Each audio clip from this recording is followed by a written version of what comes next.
Yes, Dr. Sonal, continue, please. तो last मैंने आपको केस बताया था कि पेशेंट आई थी, ऐसे ग्रीविंग मदर थी, हमको लगा गोर्स था।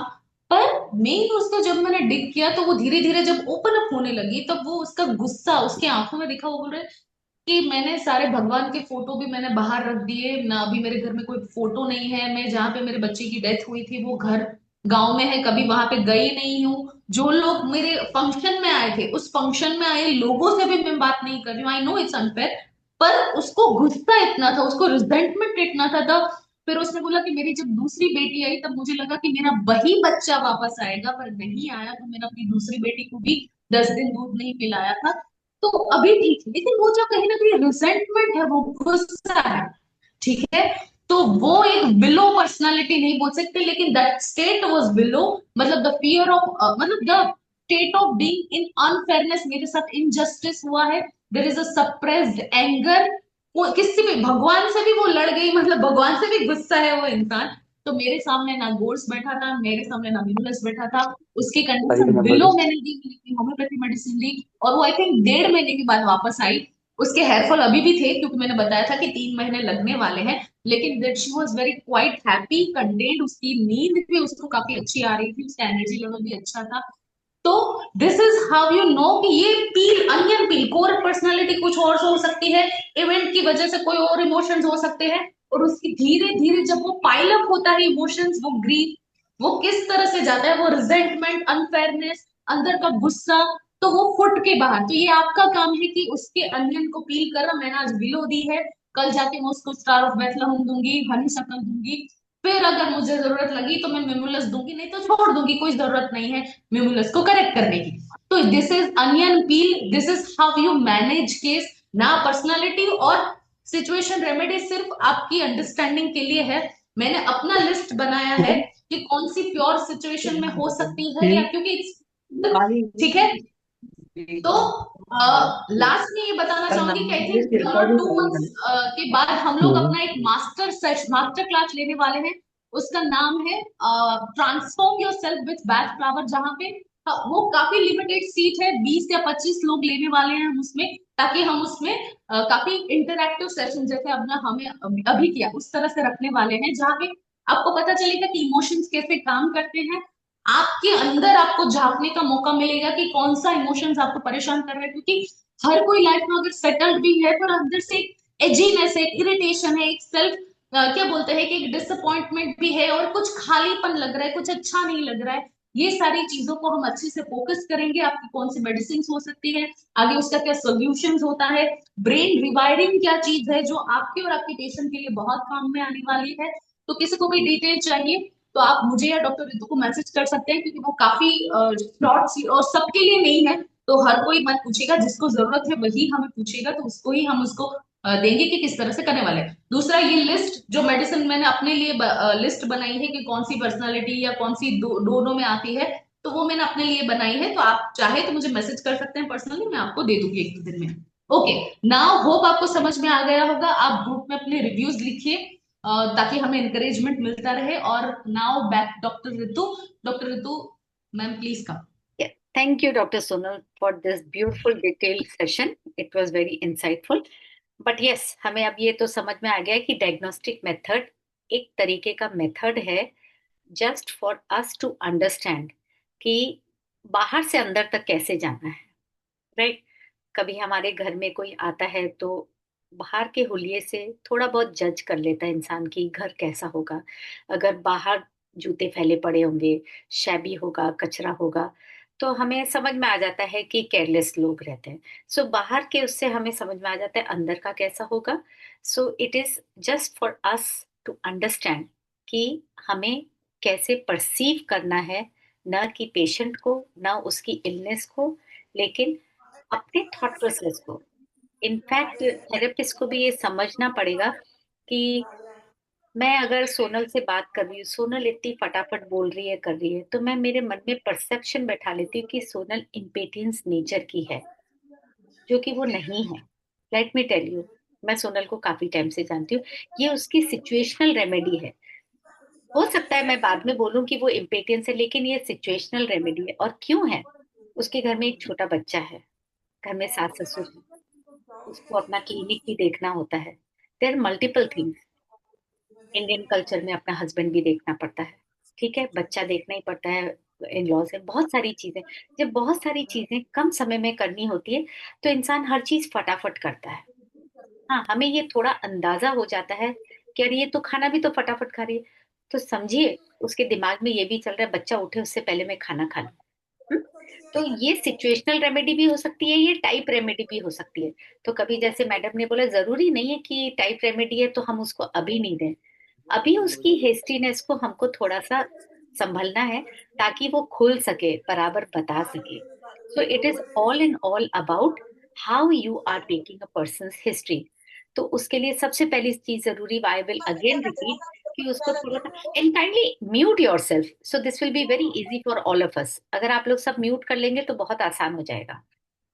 So again I will say कि हिस्ट्री लेना मत भूलिए अच्छे से, पहले से ही मत पूछिए कि आपको क्या प्रॉब्लम है।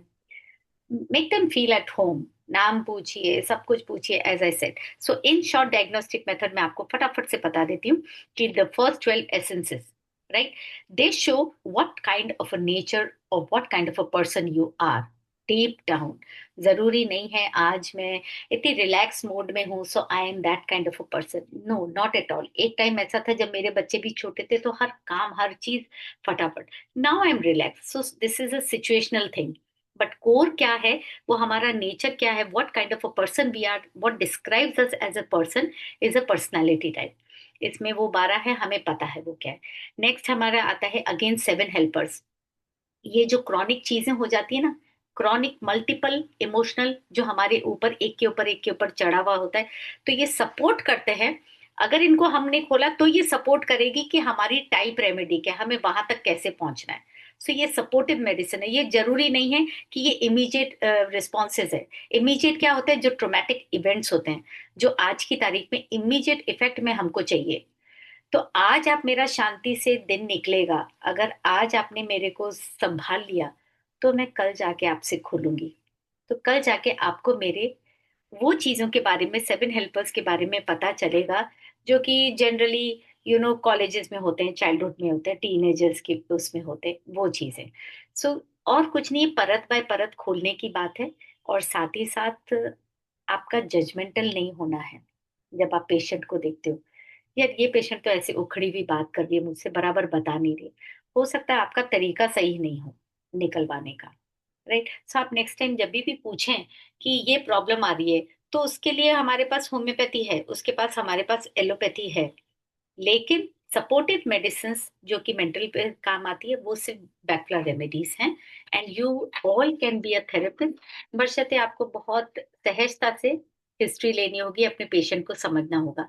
Yes, we are ready to take the questions. So ma'am, questions एक मिनट आप ले रहे हैं, मेरे इसमें आ नहीं रहा है। हाँ, मेरे में भी नहीं दिख रहा है, मुझे लगता हाँ, है मैंने रिज्वाइन किया है इसलिए। नहीं आ तो गया। आपको ये सेशन से रिलेटेड अगर कोई क्वेश्चन है तो आप पूछ सकते हैं मैम। आप नरेट कीजिए क्योंकि मेरे में एकदम एम्प्टी है। ओके, डॉक्टर परमजीत लिखती है which homeopathy medicine did you give ma'am, for what Paramjit ji, किस बारे में बात कर रहे हैं आप? हाँ, नाइट्रिक एसिड, मैंने वो पेशेंट को नाइट्रिक एसिड दिया था। ओह, 1 ml। दैट्स हाँ, okay. So if you nitric have acid. anything related to this, you are most welcome. Okay, तो फर्स्ट ऑफ ऑल मैंने बताया कि जब तक आपके क्वेश्चंस, पहले हमारे पास सिर्फ लास्ट 5 मिनट्स हैं, उसके बाद आपको ये सेशन को रेट करना है। इन द सेंस आप ग्रुप में बोल सकते हैं कि आपको कैसा लगा, हमें वो महिमा मंडन नहीं चाहिए, पर आपने क्या Yeah. सीखा, आपके क्या आगे के कॉन्फ्लिक्ट्स है कि उसमें आगे क्या किया जा सकता है। जैसे मैडम का आज अनियन पील हमने सोचा, तो और कौन कौन से वर्ड्स है जो Okay. फ्रिक्वेंटली हम ग्रुप में बोलते रहते हैं और आपको पता नहीं। Yes Deepika is asking, ma'am. can you please share a case when we will start with single remedy agreement?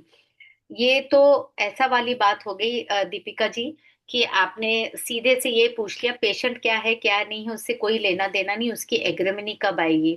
तो अब मैं आपको एक चीज बताती हूँ, एग्रीमनी तक जाने के लिए हो सकता है मुझे 8 से 10 महीने भी लग जाए, बट उसके लिए मेरे को पेशेंट का साथ भी चाहिएगा, इन अ सेंस कि मैं बराबर बराबर पेशेंट मुझे हफ्ते टू हफ्ते या डे टू डे अपना एक एक message, just a single line message in the WhatsApp that what they are feeling, so that it is easy for me to reach those 7 helpers and then to reach to the type remedy.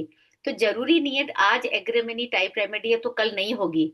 हो सकता है आज नहीं हो तो कल निकल जाए, या आज है तो कल नहीं भी निकले। जैसे कि मैंने सोनल के साथ कहा, आज की तारीख में वो एक इम्पेटियंस नेचर की हैं, उसके पीछे बहुत सारे रीजन हैं। बट बेस रेमेडी इनकी इम्पेटियंस है ये नहीं है। वो नॉट नेसेसरीली हो, नॉट नेसेसरीली नहीं हो, तो वो हमें बाद में ही पता चलता है, जब हम मंथ टू मंथ हम वापस रीफॉलो अप करते हैं और पेशेंट के हार्मोनल बैलेंस में, पेशेंट के मेंटल बैलेंस में बहुत सारे चेंजेस आते हैं। टाइप रेमेडी तब जाके निकलती है। सो इट टेक्स, अब इतना क्रॉनिक है, बचपन का पाइल्ड अप है, तो थोड़ा टाइम तो लगेगा वहां तक पहुंचने में। ओके, और मैं ये बताना चाहती हूँ कि भाई हमें 8 मेडिसिन दे सके लेकिन भर भर के हम नहीं दवाई देंगे, हो सके इतना नैरो डाउन करने की कोशिश करो। जैसे मान लीजिए अगर आपको कुछ समझ में नहीं आता तो जो वो बोल रहा है, जो कंप्लेन के लेके आया है, ठीक है, 1 या 2 मेडिसिन दो। उससे क्या होगा कि जब आप अपने फॉलो अप में आएंगे ना, तब आपको कौन सी, क्योंकि ये आपकी प्रैक्टिस बनेगी या आपको एक्सपीरियंस बनेगा कि मैंने ऐसे केस में ये मेडिसिन दी तो इट वुड वर्क। तुमको कैसे पता चलेगा कि तुमने 6-8 का कॉम्बिनेशन बना दिया कौन सा काम करेगा, कर भी दिया नहीं भी करा तो वो तुम्हारे रिकॉर्ड में नहीं रहेंगे। Try to narrow your down your prescription. आज हम रेयरली, अगर मुझे 3 मेडिसिन देनी पड़ जाए तो मुझे ऐसा लगता है कि क्यों दूं मैं 1-2 मेडिसिन। पहले तो मुझे वो बनाने में उतना वो आता था और उसकी वजह से अभी 1-2 मेडिसिन दे आप सकते, क्योंकि वो इतना कॉम्बाइन हो जाता था ना, इसकी वजह से। आपको कैन एक यू बात, शेयर इट प्लीज? यस, हाँ, आपको एक बात बताते हैं कि कई बार कैसा होता है, 8-9 महीने बाद, जब सिर्फ खास करके मेनोपॉज वाले पेशेंट्स में और खास करके टीनेजर्स में, कि ज्यादातर इमोशनल इम्बैलेंस होता है। अनलाइक अगर उसके अंदर मेनोपॉज में साथ साथ में अगर यूट्रस प्रॉब्लम है या कोई फिजिकल प्रॉब्लम है, that's a different thing. But 99% times तो इमोशनल इम्बैलेंसेस होते हैं, और स्पेशली टीनेजर्स में भी होते हैं।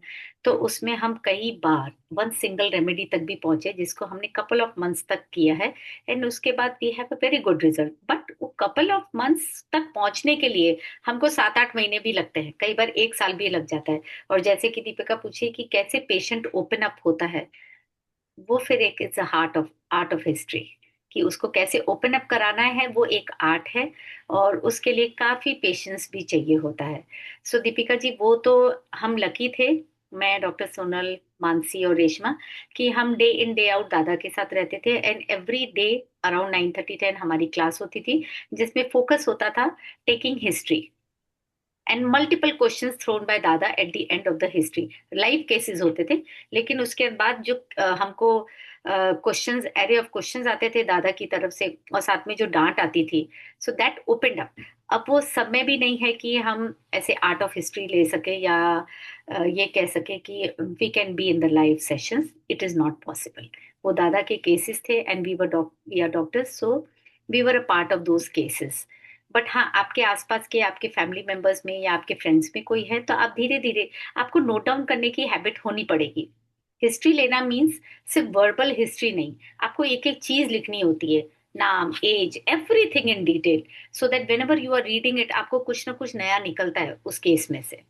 राइट? Anything else?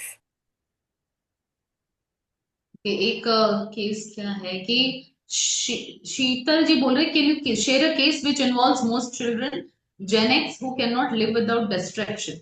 तो सबसे पहले ऐसा कोई केस स्पेसिफिक नहीं है, लेकिन हमारे पास ऐसे केस आते हैं जहां पे बच्चे काफी गेमिंग के लिए एडिक्टेड थे। देखिए बात ऐसे थी कि पहले के बच्चों में आज आसपास इतना इम्पल, वो क्या बोलते हैं, वो नहीं था, क्या बोल सकते हैं उसको, इम्पल्स तो नहीं बोलते, पर वो जो, जैसे पहले क्या होता था, बच्चों जैसे जन्मते थे तो 3 महीने उसको डार्क में रखा जाता था, काफी सनलाइट नहीं, काफी आवाज नहीं। आजकल जब बच्चा पैदा होता है उसके आसपास इतनी आवाज, इतने क्या बोलते, इतने स्टिम्युलस, यस, हम पैदा होते ही हमारे आसपास इतने स्टिम्युलस, हमारे लाइट, नॉइस इतना बढ़ गया है, उसकी वजह से धीरे धीरे जब उसको शांत एनवायरनमेंट में रखा जाता है तो नहीं रखेगा। जैसे बच्चा है, आज इतने सारे स्टिम्युलस उसके आसपास, ऐसी आवाज या मोबाइल फोन दे दो तो उसको कंटिन्यूअसली इतने स्टिमुलस प्रोवाइड कर दिए गए हैं कि आप उसको फिर वो डिसोसिएटिव में चले गए। तो आप अगर उसको शांत एनवायरनमेंट में रखेंगे तो नहीं, दिल यहाँ से स्टिमुलस मिला, यहाँ से स्टिमुलस मिला, कहीं यहाँ ले लिया, यहाँ ले लिया,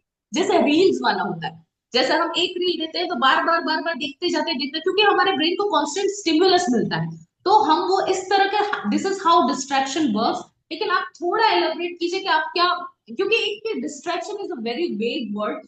आप जो पूछना चाहते हैं वो क्लियरली पूछे कि आप क्या पूछना चाहते हैं। मैडम, आप इस पर कुछ कहना चाहते हैं कि भाई क्यों ये डिस्ट्रैक्शन के बिना बच्चे नहीं रहते हैं? डिस्ट्रैक्शन जो होता है, जैसे मैम ने बोला स्टिमुलस, जब बच्चे पैदा होते हैं ना, तो उनको कोई चीज का वो नहीं होता है कि कोई आवाज है या कुछ है, and we are suppose to keep them in that environment as long as possible, but वो हम नहीं करते हैं।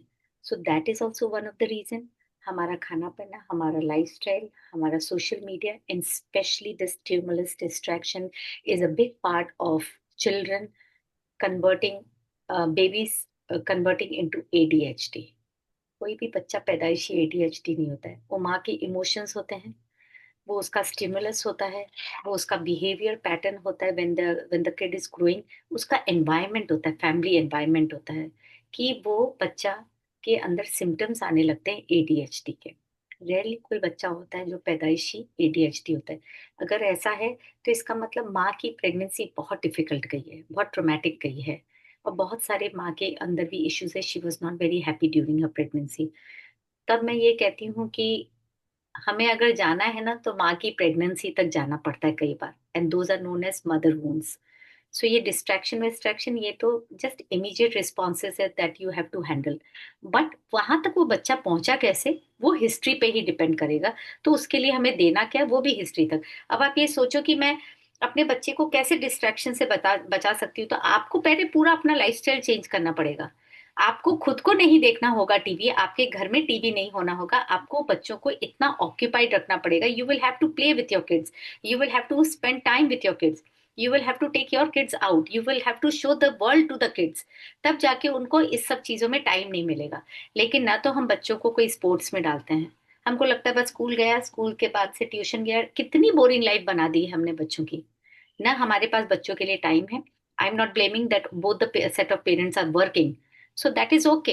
बियॉन्ड दैट हम भी वर्क करते थे, बट डिस्ट्रैक्शन हमारे लिए ही नहीं इतने थे, तो हम बच्चों को क्या डिस्ट्रैक्ट करते, right? So first change your lifestyle, then बच्चों की लाइफस्टाइल अब ऑटोमेटिकली आपके जैसी होगी। Of course you have to make your lifestyle a very boring lifestyle, कि घर में आप 4 जने हैं, आप चारों ही एक दूसरे का साथ टाइम स्पेंड कर रहे हैं, रात को खाना खाने के बाद आप लोग ताश खेल रहे हैं, आप लोग कैरम खेल रहे हैं, तो फिर बच्चा टीवी देखेगा ही नहीं। And the kid is most happy when their parents are playing with them, when their siblings are playing with them. So that kind of a habit. या आप बिजी हैं तो आपका जॉइंट फैमिली होना चाहिए। I always tell the new mothers, अपने in laws को साथ में रखिए, अपने पेरेंट्स को साथ में रखिए, बच्चा कैसे बड़ा होगा आपको पता ही नहीं चलेगा। तो मुझे बता दीजिए, अगर ऐसे ऐसे ऐसे घर में कोई भी बच्चा ADHD बच्चा हो तो, या उसको डिस्ट्रैक्शन की प्रॉब्लम हो, कभी नहीं होगी, because he is getting so much of love and attention from grandparents, from the parents, from everyone around them.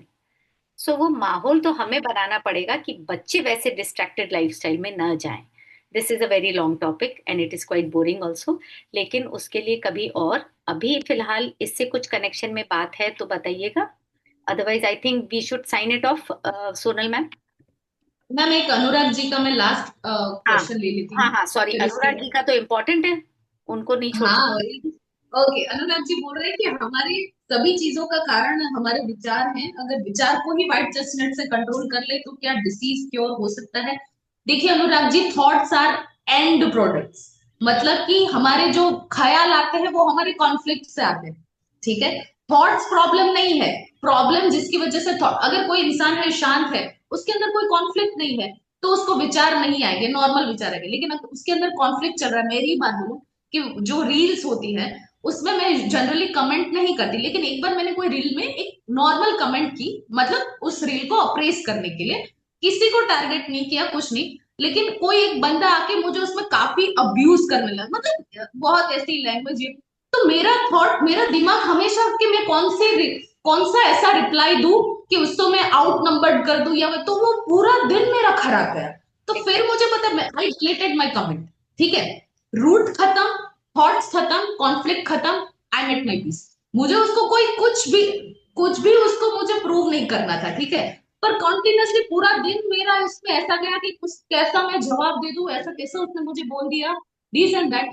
तो मैंने सिंपली जाके कमेंट को डिलीट कर दिया, एंड ऑफ द रूट, बात खत्म। तो thoughts are end product of our conflict. अगर मुझे कोई गुस्सा आ रहा है, किसी ने मेरा इंसल्ट कर दिया, या मेरी बात किसी कहीं जगह नहीं सुनी गई, तो फिर मुझे थॉट्स आएंगे कि ऐसा कैसे हो सकता है, मेरी पूरी जिंदगी ये वो। लेकिन कोई अंदर का इंसान अगर एट पीस है, तो थॉट नॉर्मलाइज, और intrusive thoughts are end products of the conflict. तो cut the root, go to the deeper. अगर रूट करोगे तो थॉट्स अपने आप बंद हो जाएंगे, लेकिन आप थॉट्स नहीं बंद कर सकते, क्योंकि मतलब वो लॉजिक नहीं है ऐसे कि कॉन्फ्लिक्ट को क्लियर करो तो थॉट्स अपने आप चले जाएंगे। Thoughts are mirror, thoughts are end product of the conflict. Okay ma'am, Ishita ji लिख नाउ रही हैं, अगर कोई BFR long time means 30 days तक दी जाए तो क्या पर्सन उस रेमेडी जैसा बन जाएगा? अगर वो इमीडिएट रिस्पॉन्स पे वर्क कर रही है तो वो सॉल्व हो जाएगी। वो पर्सनालिटी नेगेटिव से पॉजिटिव आ जाएगी, वो पर्सनालिटी वैसी नहीं हो जाएगी। We are not talking yes. About the we are talking about the negative personality changing into positive personality. But अगर वो इमीडिएट रिस्पॉन्स है तो वो जरूर चला जाएगा। रही बात टाइप रेमेडी की आने की, सो हम तो खुद ही रोज इवॉल्व होते हैं। राइट, आज मेरी टाइप रेमेडी आ जाएगी, लेकिन अगर 3 साल बाद मुझे फिर कुछ हो जाता है, because we are evolving each and every single day. रोज कुछ ना कुछ होता रहता है। सो वो बदलती जाएंगी, टाइप रेमेडीज भी कई बार बदलती जाती है। हाँ, कोर रेमेडी जो है वो पहुंचा दी जाएगी, लेकिन ये इमीडिएट रिस्पॉन्सेज वाली चीजें तो रोज बदलेंगी। तो वो नहीं है कि मैं उस रेमेडी टाइप बन जाऊंगी, नहीं मैं पॉजिटिव टाइप बन जाऊंगी। ये सवाल होना चाहिए। यस, आप पॉजिटिव जरूर हो जाएंगे। अगर आपने बीएफआर ली, जिस रिस्पॉन्स के लिए लिए, अगर वो लिए, तो आप जरूर पॉजिटिव बन जाएंगे। ओके, तो एट लास्ट मैं आपको ये बताना चाहती हूँ कि जैसे मैडम ने बताया कि ऐसा नहीं कि कोई दवाई देने से आप उस पर्सनालिटी बन जाएंगे, नहीं, वो दवाई देने से आप नेगेटिव जो ट्रेट है वही आप निकाल सकते हो, आप ना उसको कोई पॉजिटिव बना सकते हो। उसकी जो पॉजिटिविटी जो छुपी हुई है, लेयर्ड है, वो लेयर निकाल दोगे तो उसकी पॉजिटिविटी अपने आप बाहर आ जाएगी। दूसरा कि आप अपने हमारे सेशन को ग्रुप में रखिए कि कैसा लगा आपको। महिमा मंडन नहीं करना है, आपने क्या सीखा, आप आगे क्या सीखना चाहते हैं, कौन सा ऐसे टॉपिक लेना, उससे हम एनकरेज होंगे। और जो सेशन हम 2-3 महीने में एक बार लाते थे, वो होपफुली हम 2 एक आध महीने में लाएंगे। दूसरा कि जिसको भी ये लिस्ट चाहिए कि किस तरह की मेडिसिन है, कौन सी सिचुएशनल, कौन सी स्पॉट मेरे हिसाब से, तो मुझे टेक्स्ट कीजिए, मैं भेजूंगी। दूसरा कि हम 2 महीने के बाद हमारा ये जो मास्टर सेशन लेने वाले हैं, 2 डे सेशन रहेगा, उसके बारे में भी अगर आपको कोई डिटेल्स चाहिए तो आप हमें कांटेक्ट कर सकते हैं। ओके मैम, आप। Okay, thank you everyone for being with us. Thank you so much. Okay, thank you so much.